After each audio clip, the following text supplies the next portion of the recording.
మబ్బుల్లో పరిగెత్తే పెరుగులాంటి జన సైనికులకు దారి పొడుగుతా మేడల మీద మిద్దెల మీద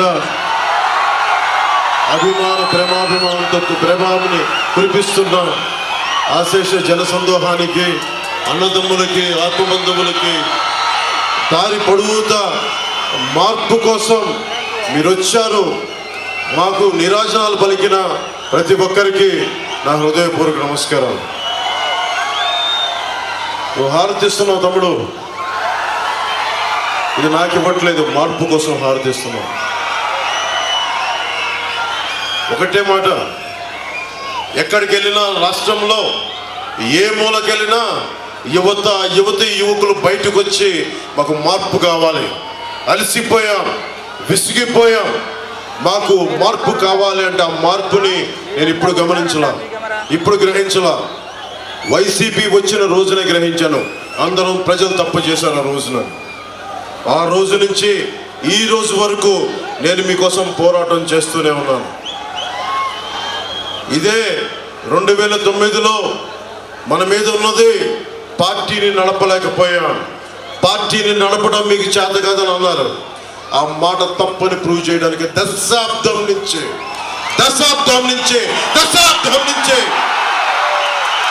నిలబెట్టి చూపించాం, నిలబడి ఉన్నాం, మీ భవిష్యత్తు కోసం ఉన్నాం. యువతరానికి ఏ సంపద విడిచిపెట్టాం? యుద్ధము, రక్తము, కన్నీరు తప్ప, గాయాలు, బాధలు, వేదనలు తప్ప, కలలు తప్ప, పిరికితనం, మోసం తప్ప. కష్టాలు మనకి, సంపద పెద్దిరెడ్డి గారికి, మిథున్ రెడ్డి గారికి, జగన్ రెడ్డి గారికి. కష్టాలు మనకి, త్యాగాలు మనకి, బలిదానాలు మనకి. మీ కష్టం తెలుసుకున్నవాడిని, మీలో ఒకరిని. 30,000 మంది ఆడపిల్లలు ఆంధ్రప్రదేశ్ నుంచి గాయమైతే, అదృశ్యమైతే వీళ్ళకి పట్టదు. పెద్దిరెడ్డి గారికి పట్టదు, మిథున్ రెడ్డి గారికి పట్టదు, జగన్ గారికి పట్టదు. వాళ్ళు వచ్చి కేవలం దోపిడీ చేయడం తప్ప, ఇంతమంది ఆడపిల్లలు అదృశ్యం అయిపోయారే, వీళ్ళ గురించి మాట్లాడాలన్న ధ్యాస లేదు వీళ్ళకి. ఢిల్లీలో ఒకరోజు మిథున్ రెడ్డి గారు కనిపించారు. పార్లమెంటరీ అఫైర్స్ మినిస్టర్ మ్యారేజ్కి వెళ్తే ఆయన చాలా గర్వంగా చెప్తున్నారు, చిత్తూరు జిల్లాలో ఎవరు వచ్చినా సరే మేము ఒప్పుకోం, మేము ఒకళ్ళ జోలికల్లా మా నియోజకవర్గాలకు వస్తే మేము వాళ్ళని మామూలుగా వదలమని చెప్తా ఉన్నాను నాతోటి. మిథున్ రెడ్డికి ఒకటే చెప్తా ఉన్నా, మిథున్ రెడ్డి నీకు పిఠాపురంలో పనేంటి అంటే, రాష్ట్రం మీ గుత్తాధిపత్యం అనుకుంటున్నారా? మీరు రాష్ట్రం ఒక్కరిది అనుకుంటున్నారా?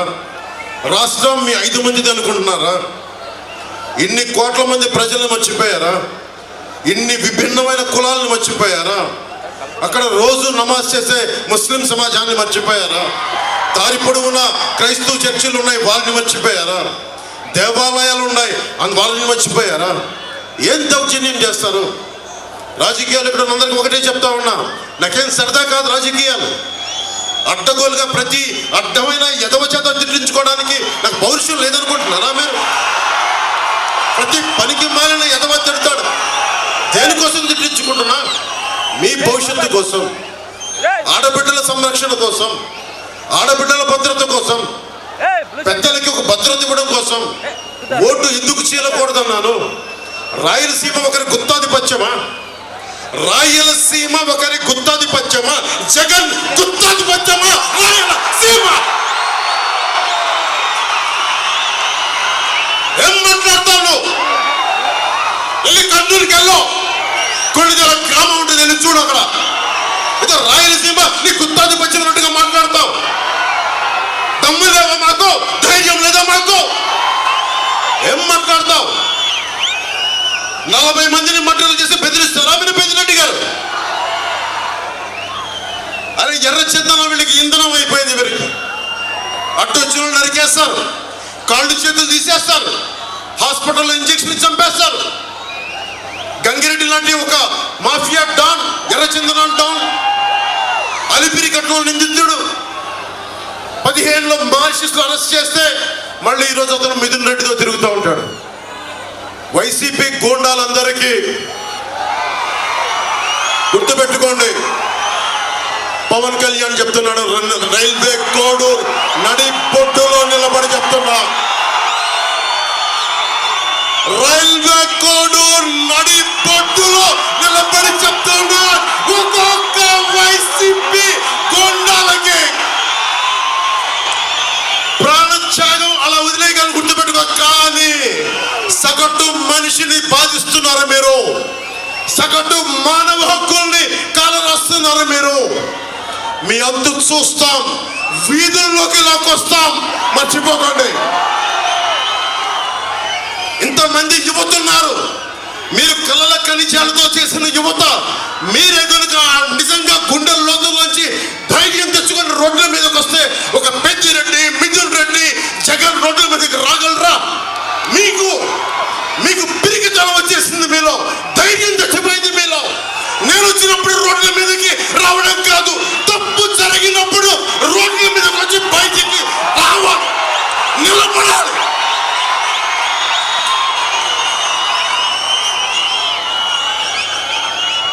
ధైర్యం లేని సమాజం కుళ్ళిపోతే చచ్చిపోతే.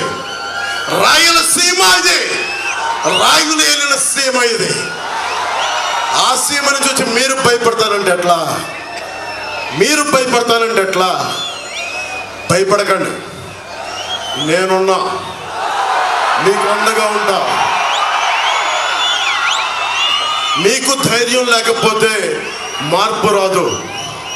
ఒకవైపు కిరణ్ కుమార్ రెడ్డి గారు ఉమ్మడి రాష్ట్రానికి ముఖ్యమంత్రిగా చేశారు, ఇంకొక వైపు ఆంధ్రప్రదేశ్ రాష్ట్రానికి, ఉమ్మడి ఆంధ్రప్రదేశ్ రాష్ట్రానికి ముఖ్యమంత్రిగా చేసిన వ్యక్తి. ఒకరు 14 సంవత్సరాలు, ఒకరు 3.5 సంవత్సరాలు ముఖ్యమంత్రులుగా చేసిన వ్యక్తులు. అలాంటిది 5 సంవత్సరాలు వచ్చిన వ్యక్తి, తండ్రి చచ్చిపోతే రెండో రోజు ముఖ్యమంత్రి కావాలని కలలుగన్న వ్యక్తి. ఆ వ్యక్తికి భయపడతారా మీరు? జగన్లో బ్లూ కలర్ రక్తం ఉంటుందా? జగన్ 6 అడుగులు 8 అడుగులు ఉండి అంటే ఏం దెబ్బ పడదా జగన్కి? ఎందుకు భయపడుతున్నారు మీరు? రాయలసీమ మీరు నేల అన్నం తింటున్నారు కదా, మీరు కూడా జొన్న కూడు తింటం లేదా? రాగి సంకట తింటం లేదా? మీకు పౌరుషం రాదా? మీకు పౌరుషం రాదా? మీకు ఇంతేనా మీ పౌరుషం? పెద్దిరెడ్డికి భయపడతారా మీరు? మిథున్ రెడ్డికి భయపడతారా మీరు? పెద్దిరెడ్డి తమ్ముడికి భయపడతారా మీరు? గంగిరెడ్డికి భయపడతారా మీరు?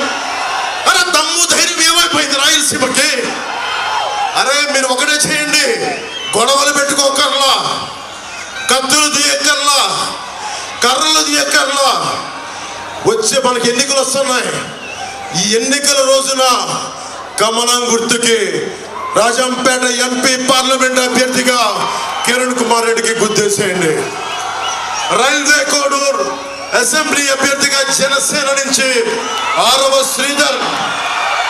శ్రీధర్ పోటీ చేస్తా ఉన్నారు, వారికి నిలబడండి. చెప్పాల్సిన మేజర్ సమస్యలని చెప్పారు, చంద్రబాబు గారు చెప్పారు. నేను మీకు ఒకటే మాటిస్తున్నా, విద్యార్థులకి ఫీజు రీఎంబర్స్మెంట్ జరుగుతుంది, రాగానే ఫీజు రీఎంబర్స్మెంట్ జరుగుతుంది. అలాగే సిపిఎస్ రద్దు మీద చంద్రబాబు గారు రేపు మేనిఫెస్టోలో చెప్తా ఉన్నారు, ఒక బలమైన పరిష్కార మార్గం కనుక్కుంటాం. అలాగే అడ్డగోలుగా విభజించారు జిల్లాల్ని, వాటిని సరిచేస్తాం. అలాగే ఇక్కడ ఏమైతే ఫుడ్ ప్రాసెసింగ్ యూనిట్స్ కావాలో, కోల్డ్ స్టోరేజ్లు కావాలో అవన్నీ చేస్తాం. ముఖ్యంగా ఇది జనసేన బాధ్యత, ఎమ్మెల్యే మన అభ్యర్థి కాబట్టి మరింత బాధ్యతగా ముందుకెళ్తాం. అన్నిటికంటే కూడా ఇక్కడ ఉపాధి అవకాశాలు పెట్టుకొని, మీకు తెలుసు కిరణ్ కుమార్ రెడ్డి గారు ఎంత అద్భుతంగా చేశారో చిత్తూరు జిల్లాని. ఆయన ముఖ్యమంత్రి హయాంలో ఒకప్పుడు ఒక 40 లక్షలు 50 లక్షలు ఉండే ఎకరం ఈరోజు 12 కోట్ల రూపాయలకి వెళ్ళిపోయింది ఆయన పుణ్యమాని. అలాంటి చోట్ల పరిశ్రమలు రాలా, ఉపాధి అవకాశాలు రాలా, ఎక్కడికి పారిపోతాం? మాలాంటి వాళ్ళందరం వచ్చి రాజకీయ దురంధరులు చంద్రబాబు గారు ఎన్నో దెబ్బలు తిన్న వ్యక్తి, ఆటుపోట్లు ఎదుర్కొన్న వ్యక్తి. అలాగే ఆయన నిజంగా ఆయన అనుభవం రాష్ట్రానికి అవసరం. అందరం కలిసి వచ్చాం, ఇగోలు తగ్గించుకున్నాం, సైజులు తగ్గించుకున్నాం. ఎక్కడ నెగ్గాలో కాదు, ఎక్కడ తగ్గాలో తెలిసిన వాళ్ళు.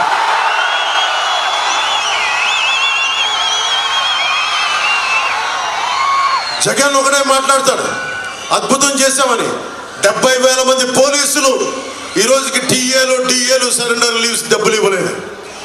నా పోలీస్ కుటుంబానికి కూడా చెప్తున్నాం, కూటమి తరపు నుంచి మీకు మాటిస్తున్నాం, మీకు ప్రతిరోజు వారాంతపు సెలవులు రావాలి, అవసరమైతే పోలీస్ ఉద్యోగాలు పెంచాలి, ముఖ్యంగా మీకు 1వ తారీఖుల్లో జీతం రావాలి. నేను చిన్నప్పుడు మా నాన్న ప్రభుత్వ ఉద్యోగిని కాబట్టి టీఏలు ఎంత కీలకమైనో నాకు తెలుసు. మీ టీఏల్ని జాగ్రత్తగా మీకు అందించే బాధ్యత కూటమి ప్రభుత్వం తీసుకుంటుంది. అలాగే ప్రతి ఒక్కరికి ఇది చెప్పాల్సినవన్నీ పెద్దలందరూ చెప్పారు. నేను ఒకటే మాటిస్తున్నా, ధైర్యం చచ్చిపోయింది సమాజంలో. ఇంతమంది ఆడపడుచులు ఉన్నారు, మీరే ధైర్యం నింపాలి. యువతకి ధైర్యం మీరే నింపాలి, వీరతలకం దిద్దాలి. ఒక్కొక్కరికి అన్యాయాలపైన అక్రమాలపైన నేను ఎదురొట్టి నిలబడాలని చెప్పి మీరే వీరతిలకం దిద్ది ఈ రాష్ట్రానికి రాయలసీమకి మీరే ధైర్యం నింపాలి. నేను మీకు మాటిస్తున్నా, మేము దెబ్బలు తినడానికి సిద్ధంగా ఉన్నాం, గాయాలు తినడానికి సిద్ధంగా ఉన్నాం, నేనైతే ప్రాణాలు వదలడానికి కూడా సిద్ధంగా ఉన్నాను. ఒకటే నాకు పిరికితనంతో ఉన్న సమాజం చిరాకు, నాకు పిరికితనంతో ఉన్న సమాజం చిరాకు. ధైర్యంగా ఉంటేనే మార్పు వస్తుంది. ధైర్యం ఉన్న చోటే లక్ష్మి ఉంటుంది, ధైర్యం ఉన్న చోటే సంపద ఉంటుంది, ధైర్యం ఉన్న చోటే అభివృద్ధి ఉంటుంది. మీరు భయపడిపోయి ఒక పెద్దిరెడ్డికి, ఒక మిథున్ రెడ్డికి, ఒక జగన్ రెడ్డి గారికి భయపడితే అస్సలు భయపడాల్సిన అవసరం లేదు. ఈ దేశం మనుషులు, ఈ దేశం మీరు సమగ్ర సంకల్పం, యువత ఈ దేశపు సమగ్ర సంకల్పం, కలల ఖనిజాలతో చేసిన యువత. మీరు భయపడతారంటే ఎట్లా? మేమున్నాం. బూతులు తిట్టే అసెంబ్లీ కాదు, గౌరవప్రదమైన అసెంబ్లీ. మన రైల్వే కొడూరు సమస్యలు కానీ, బ్రిడ్జి సమస్యలు కానీ, రోడ్ల సమస్యలు కానీ, తాగునీటి సమస్యలు కానీ అన్నిటినీ బాగు చేస్తాం, అన్నిటికీ నిలబడతాం. ఆయన ముఖ్యమంత్రిగా ఉన్నప్పుడు కిరణ్ కుమార్ రెడ్డి గారు 1000 కోట్లు, 1500 కోట్లు, 2000 కోట్లు ఇచ్చిన వ్యక్తి. కానీ దాన్ని సరిగ్గా సద్వినియోగం చేసుకోలేకపోయాం. చంద్రబాబు గారు ఉన్నారు, కిరణ్ కుమార్ రెడ్డి గారు ఉన్నారు, చాలా బలమైన నాయకులు ఉన్నారు, కేంద్రంలో మోదీ గారు ఉన్నారు. మేమందరం కలిసి ఒకటే నిర్ణయించుకుంటాం, మీకోసం సేవకుల్లా పనిచేస్తాం. మేము మీ బాధ్యతని మా భుజాలపైన పెట్టుకొని మా ఒళ్ళు వంగిపోయినా, మా వెన్నెముక విరిగిపోయినా మీకోసం పనిచేస్తాం. ఒకటే చెప్తా ఉన్నాం, ధైర్యంగా ఉండండి. మేమున్నాం. మార్పు తథ్యం. విజయనగరంకి వెళ్ళాం, శ్రీకాకుళంకి వెళ్ళాం, తిరుపతికి వెళ్ళాం, మొత్తం మారుమూల ఆంధ్రప్రదేశ్లో ఎక్కడికి వెళ్ళినా ఒకటే సంకేతం, మార్పు జరుగుతోంది, ప్రభుత్వం వస్తోంది, కూటమి ప్రభుత్వం వస్తోంది. వైసీపీ ప్రభుత్వం కింద పడి నేల రాస్తా వెళ్ళిపోతా ఉంది. మీరు బలంగా ఉండండి, ఏ మాత్రం ఆలోచించకుండా కూటమికి అండగా ఉండండి. ఎలాగో ప్రభుత్వం వస్తుంది, దాంట్లో అది తథ్యం. కానీ ఈరోజు మేము మిమ్మల్ని అడుగుతుంది, భారీ మెజారిటీలు కావాలి. వైసీపీకి భవిష్యత్తులో ఎన్నికలంటే భయపడాలి. డబ్బుకు లొంగనే కొత్త తరం ఇది, డబ్బుకు లొంగని మహిళా లోకం ఇది, డబ్బుకు లొంగని సరికొత్త నవతరం ఇది. అది మీరు చేసి చూపిస్తే తప్ప. నేను బయటకు వచ్చాను, చంద్రబాబు గారు బయటకు వచ్చారు, కిరణ్ కుమార్ రెడ్డి గారు వద్దనుకుంటే శుభ్రంగా ఇంట్లో ఉండిపోవచ్చు, హాయిగా రెస్ట్ తీసుకోవచ్చు, కాదని చెప్పి ఈ రోజున వచ్చారు. ఎందుకంటే మన నదులకి సరైన ఇది అనుసంధానం కావాలి, నదులు పంపకం సక్రమంగా ఉండాలి.